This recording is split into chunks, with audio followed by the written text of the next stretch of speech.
sahabat, kita ikutin nih. Di dalam ini ada owner. Dia itu pengusaha ikan cupang luar biasa marketingnya. Kita tanya ini, kita cari bagaimana dia memulai usaha. Ayo sahabat.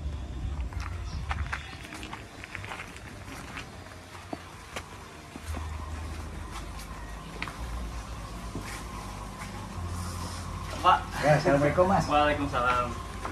Luar biasa nih. Ya, ya Pak. Maaf mengganggu nih. Oke Pak. Ya.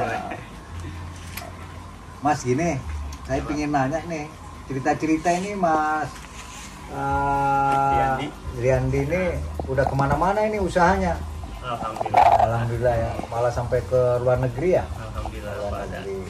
Mas, saya pengen nanya ini dari channel Saihu. Oh, saya Ya, dengan kru ini pengen bincang-bincang sedikit nih. boleh Pak. Awal mulanya melakukan usaha ini terinspirasi dari mana mas? Terinspirasinya apa ya? Ya. Ini ceritanya lumayan panjang sih Pak. Ya. Ini kan dulu itu saya hobi ikan ya Pak ya, hobi ikan cupang dari kisaran SMP lah Pak. Nah dari SMP hobi ikan cupang, terus saya kuliah Pak, kuliah itu bidang perikanan. Nah dari situ selepas hobi saya cupang ya saya menekuni bidang budidaya perikanan gitu Pak di kuliah itu. Nah setelah lulus kebetulan saya ketemu dengan partner yang sudah bergelut di dunia ikan cupang.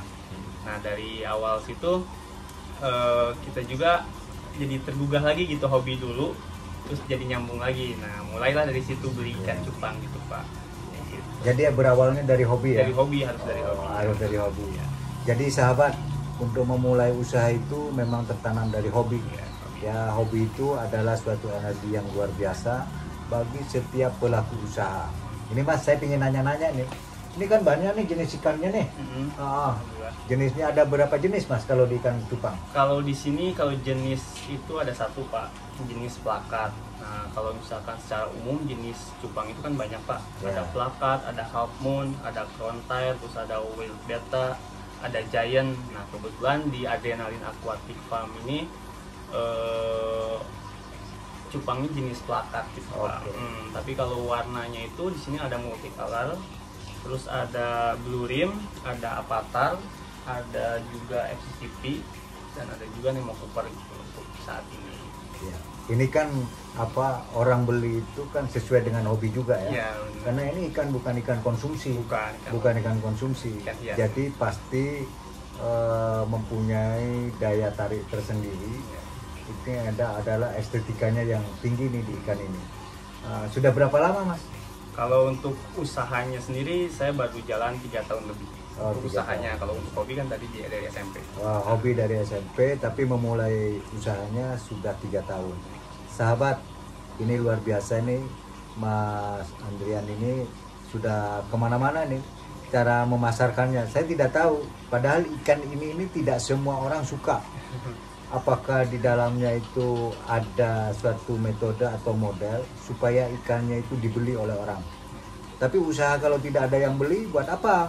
Tapi ini kita tanya nih lebih dalam lagi kiat-kiatnya memasarkan. Apakah dia itu lewat brosur, apakah lihat media yang lainnya. Kalau pemasarannya ini sampai kemana mas? Kalau pemasaran di domestik dan lokal ada Pak. Kalau lokal itu paling jauh kita ke Abu Dhabi. Sahabat, lihat. Katanya pemasarannya sampai ke Abu Dhabi. Nah, itu kan pasti naik pesawat itu. Dan itu proses persyaratannya luar biasa, lewat kargo, lewat karantina. Nah, ini pasti ada sesuatu yang dimiliki oleh Mas Andrian ini untuk memulai pemasarannya. Kalau untuk metode pemasarannya ini, kalau untuk domestik seperti lokalan ini, kemana aja mas? Yang paling banyak? Kalau untuk di domestik ini kita menggunakan beberapa platform ya Pak, seperti Facebook, terus IG, dan juga WhatsApp gitu Pak untuk rekan-rekan.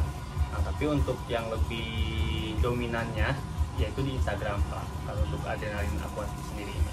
Ya.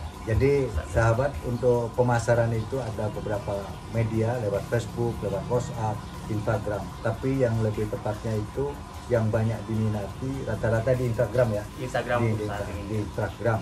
Ya. Batam. Tapi medianya ini di Instagram apakah menawarkan gambar, apakah ada live show-nya langsung gitu loh Mas? Ya, ada beberapa metode sih Pak yang kita coba ya di pemasaran di Instagram ini. Yang pertama kita posting di feed dan story, dan ada juga yang lagi booming sekarang itu di live lelang gitu Pak. Jadi kita live streaming di Instagram kita. Nanti konsumen atau buyer yang cari ikan cupang itu ikut join ke live kita untuk cari ikan. Nah di situ tuh ada flash deal itu misalkan kita menentukan satu harga ikan tuh 200.000, ayo siapa yang mau ketik deal gitu. Dan ada juga sistem lelang. Kalau sistem lelang itu kita biasanya OB atau open bid itu di angka 30.000, 50.000, kelipatannya ada yang 10.000, 5.000 gitu Pak. Gitu. Ya. Sahabat, untuk usaha ikan cupang ini yang paling kuat itu di kesabaran dan metode bagaimana kiat-kiat untuk memasarkan. Sebab kalau ikan ini tidak ada beli kiloan. Kalau 1 kilo isi 5 ekor, 10 ekor, ini hanya satu. Harga yang paling mahal berapa Mas? Saya pernah jual 1 ekor 3 juta. 1 ekor 3 juta. Kalau sudah beli ikan pindang sudah berapa kilo itu? Ya kan? 1 ekor 3 juta paling mahal. Paling rendah 10.000. Ya Mas. Paling rendah kalau di kita 30.000. 30.000. Paling rendah 30.000 1 ekor. Itu kan tidak semua orang meminati ikan ini, tapi tumbuh dari hobi. Jadi pembeli hobi, penjual juga hobi. Nah inilah salah satu peluang untuk mencari sisi lain sebagai pengusaha ikan cupang, dan tidak semua orang menekuni ikan cupang ini. Ada beberapa sentral, tidak seperti kalau ikan-ikan lainnya kan ada pangkalan ikan. Kalau ini nggak ada pangkalan ikannya. Kalau dari laut mungkin ada tempat pelelangan ikan. Di sini juga ada pelelangan ikan, tapi lewat platform. Luar biasa. Pemasarannya lewat Instagram, dan juga ada tawar-menawar ya Mas ya? Iya, Pelelangan. pasti Nah, ada. itu. Jadi kiat-kiat untuk pemasaran ini untuk generasi milenial tidak hanya di tank-tank pasar ikannya, cuma harus menguasai teknologi informatika dan harus banyak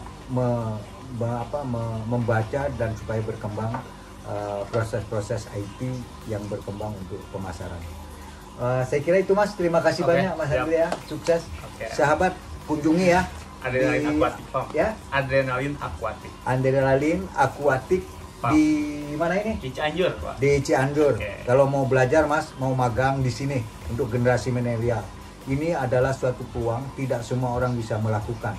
Tapi yang paling kuat adalah kesabaran menekuni. Karena ngamatin satu ekor ikan itu capeknya bisa sehari. Ya, Tapi bisa kalau hobi sehari. senang. Kalau hobi senang. Kalau hobi itu tidak melihat malam, siang, melihat satu ekor ikan itu tapi berwarna-warni. Iya. Tapi kalau sudah 3 tahun, pasti pelaku usaha ini sudah bisa berkomunikasi dengan ikan cupang.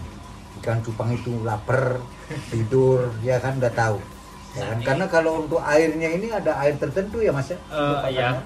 kalau kita sih treatment tradisional aja pakai ketapang, daun ketapang. Oh, Dan daun juga ketapang. produksi Pak daun ketapang, Pak. Oke.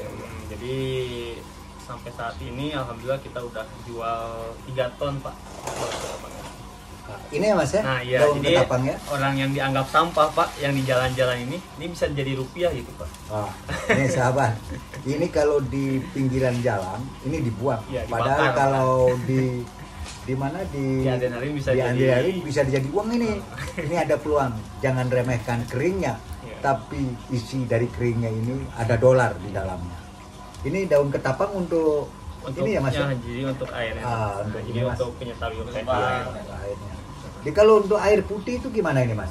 Boleh, bisa aja Pak untuk air putih. Tapi kan tergantung kondisi air di kita ya. Kalau kondisi di air kita kurang memungkinkan untuk dijernihkan gitu si ikannya, ya kita harus pakai ketapang agar lebih stabil lagi airnya. Gitu, Pak. Oh iya, iya. Berarti ini supaya stabil airnya nih ya, suhu apa itu ya, dan kenyamanan Ya, ikan. ikan. Memang mungkin ikan cupang ini nyamannya di agak sedikit air keruh ya. Ya, air inilah ada pH-nya stabil gitu. Ada pH-nya stabil.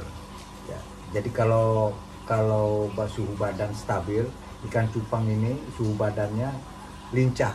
Sama dengan orang, kalau suhu badannya stabil itu akan lincah. Kalau sudah naik turun suhu badannya, pasti istilahnya tidak akan lincah. Oke sahabat, terima kasih Mas Andrian. Sama-sama, Pak. Mudah-mudahan usahanya ditiru oleh generasi-generasi milenial Indonesia. Amin. Dan inilah yang diharapkan oleh pemerintah, mencetak generasi-generasi milenial yang tangguh, sabar, dan percaya diri, yakin bahwa usahanya itu adalah suatu proses perjalanan hidup. Sahabat, sampai jumpa di lain kesempatan di channel yang berbeda dengan konten yang berbeda. Oke Mas, Andrian Oke, siap Pak. Semangat Pak. Ya, oke. Salam hebat.